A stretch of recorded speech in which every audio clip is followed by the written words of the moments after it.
না কেন কোনো কিছু জান্নাতে যাবে না, তাদের জান্নাতও নাই জাহান্নামও নাই, কারণ তাদের নামাজে পরিপূর্ণতা নাই। কেউ তো দাঁড়িয়ে আছে, কেউ তো রুকু করছে, কেউ তো সাজদা করছে, কেউ তো বসে আছে। কিন্তু মানুষের নামাজের মধ্যে দেখুন, মানুষ তাকবীর দিচ্ছে আল্লাহু আকবার বলে, সে দাঁড়াচ্ছে, সে রুকু করছে, সে সাজদা করছে, এমনইভাবে সে তাশাহুদে বসছে এবং সে তাসবিহ তাহলিল করছে, সূরা কেরাত করছে, দোয়া দুরূদ শরীফ পড়ছে। সুবহানাল্লাহ। মানুষের নামাজ যেহেতু পূর্ণাঙ্গ, আল্লাহ তাআলা এই নামাজের বিনিময় হিসেবে মানুষের জন্য জান্নাত তৈরি করে রেখে দিয়েছেন। আল্লাহ তাআলা কোরআনুল কারীমের মধ্যে বলেন, ও আমার বান্দারা, তোমরা নামাজ কায়েম করো, যাকাত প্রদান করো এবং রুকুকারীদের সাথে রুকু করো। তার মানে হলো জামাতে নামাজ আদায় করো। রব্বুল আলামিন বলেন, বান্দা হে, যদি তুমি নিয়মিত দৈনিক 5 ওয়াক্ত নামাজ আদায় করতে পারো, তাহলে তোমার জন্য যে প্রতিদান রেখে দিয়েছি, সে প্রতিদানগুলোর প্রথম সবচেয়ে উত্তম প্রতিদান হলো তোমার গুনাহগুলো আমি maaf করে দিব। সবচেয়ে উত্তম প্রতিদান হলো গুনাহ maaf করে দেন। সবচেয়ে বড় জিকির হলো নামাজ। আর এই নামাজের মাধ্যমে কি হয়? ইন্নাস সালাতা তানহা আনিল ফাহশাই ওয়াল মুনকার। নিশ্চয়ই এই নামাজ মানুষকে ফাহিশা এবং অশ্লীল কাজ থেকে বিরত রাখে। বলবেন, হুজুর কোথায়? দেখলাম অনেক মানুষ নামাজ পড়ে আবার অশ্লীল কাজ করে, টিভি দেখে, গান গায়, এটা করে সেটা করে, বিভিন্ন রকমের অপরাধের সাথে জড়িত হয়। মুহতারাম হাজিরিন, আজকে আমার আলোচনার মূল বিষয়গুলো কিন্তু এটা বুঝানো। সেটা হলো যে নামাজ আমি পড়ছি কিন্তু আমি কুরআন ছাড়ছি না, নামাজ আমি পড়ছি কিন্তু গান বাদ্য করছি, নামাজ আমি পড়ছি ঠিকই কিন্তু আমার মিথ্যা কথা ছুটে না, আমার জবানে গালি বের হয়, আমার জবানের মাধ্যমে মানুষ কষ্ট পায়। তার কারণ হচ্ছে আল্লাহ তাআলা যেইভাবে আমাকে নামাজ আদায় করতে বলেছেন, আমি সেইভাবে নামাজ আদায় করছি না। মুহতারাম হাজিরিন, নামাজ আদায় করতে হলে আমাকে পবিত্রতা অর্জন করতে হবে, কিন্তু আমি পবিত্রতার ক্ষেত্রে অলসতা করছি। আজান হয়ে গেছে, আমি দোকান বন্ধ করি নাই, কিন্তু যখন দেখলাম আর মাত্র 2 মিনিট সময় আছে, ইকামত শুরু হয়ে গিয়েছে, আমি দৌড়িয়ে দোকান বন্ধ করে ওযু করলাম তাড়াহুড়া করে। ওযু শুরুতে আমি বিসমিল্লাহ বলি নাই, হাত মুখ ভালোভাবে ধুইলাম কিনা আমি খেয়াল করি নাই। এক কথায় সতর্কতার সাথে ওযু না করে আমি এসে পুরো রকম ইমাম সাহেবের রুকুতে পাইলাম। আমার নামাজের অবস্থা কেমন? ইমাম সাহেব রুকুতে গিয়েছেন, আমি রুকুর আগে উপস্থিত হতে পারি নাই। ইমাম সাহেব রুকুতে গিয়েছেন, রুকু থেকে যখন উঠবেন মুহূর্ত, ওই মুহূর্তে আমি কোন রকম গিয়ে তাকে রুকু ধরলাম। আমার নামাজের অবস্থা কি? ইমামকে যদি আমি রুকুতে এই মুহূর্তে না পাই, তাহলে আমার এক ওয়াক্ত নামাজ নিজে নিজে এক রাকাত নামাজ নিজে নিজে আদায় করতে হবে। এই যে আমার সময় নষ্ট হবে 2-3 মিনিট, 1 মিনিট সময় নষ্ট হয়ে যাবে, যার কারণে আমি ইমাম রুকু থেকে উঠতেছে, আমি দেখতেছি উঠবে, ওই মুহূর্তে আমি রুকুতে গিয়ে রাকাত ধরার চেষ্টা করি। কথা বলেন ঠিক কিনা? তো শীতকাল, এই শীতকালে আমরা ইবাদতের ক্ষেত্রে অলসতা যেন না করি, সেজন্য মূলত আমি আপনাদেরকে আজকে নামাজের উপর আলোচনা করছি। আর নামাজ পড়তে হলে অবশ্যই আমাকে পবিত্রতা অর্জন করতে হবে। পবিত্রতা অর্জনের ক্ষেত্রে যদি আমি তাড়াহুড়া না করি, আযান হয়ে যাওয়ার পরে আমি যেই কাজে ব্যস্ত থাকবো সেই কাজ থেকে ফারেক হব। আমি যেহেতু নামাজ ধরবো, জামাত ধরবো, আযান হয়েছে তো আমি সেই কাজ থেকে ফারেক হব। হয়ে আমি আস্তে ধীরে এসে সুন্দর করে আমি নামাজ পড়ার জন্য ওযু করব।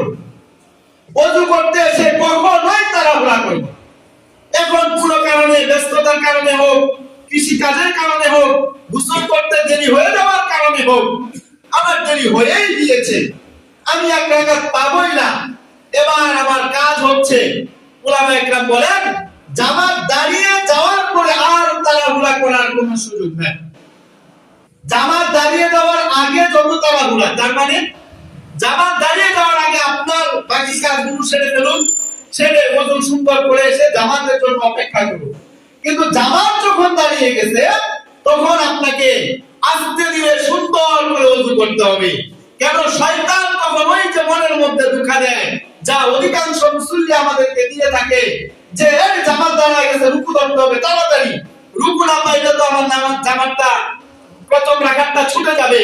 কি করি, তাড়াতাড়ি করে ওযু করে এসে যুক্ত হয়ে গেলাম, এটা শয়তান আমাকে দিয়ে করিয়েছে।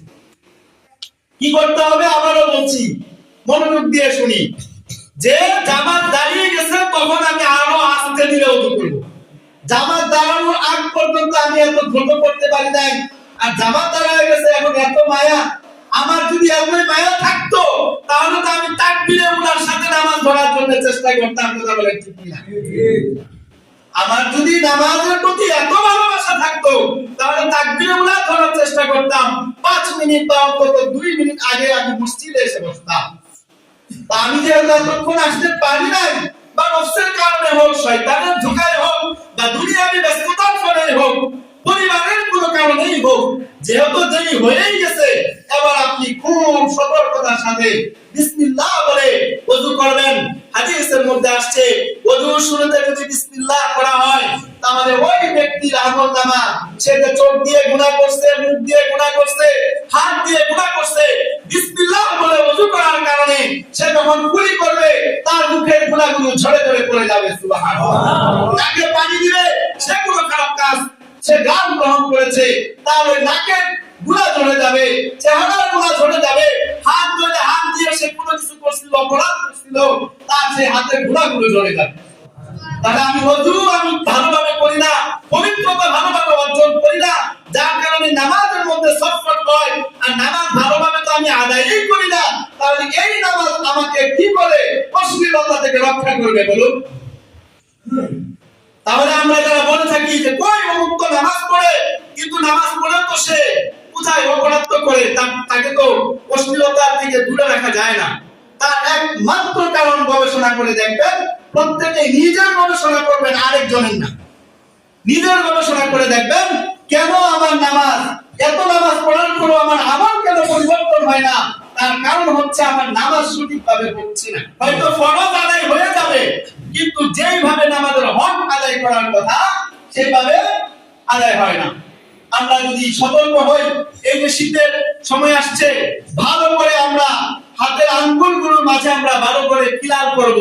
পায়ের আঙ্গুলগুলোর মাঝে এই বাম পায়ের আঙ্গুল দিয়ে ঢুকিয়ে ঢুকিয়ে এভাবে খিলাল করব যখন আমরা ওযু করি।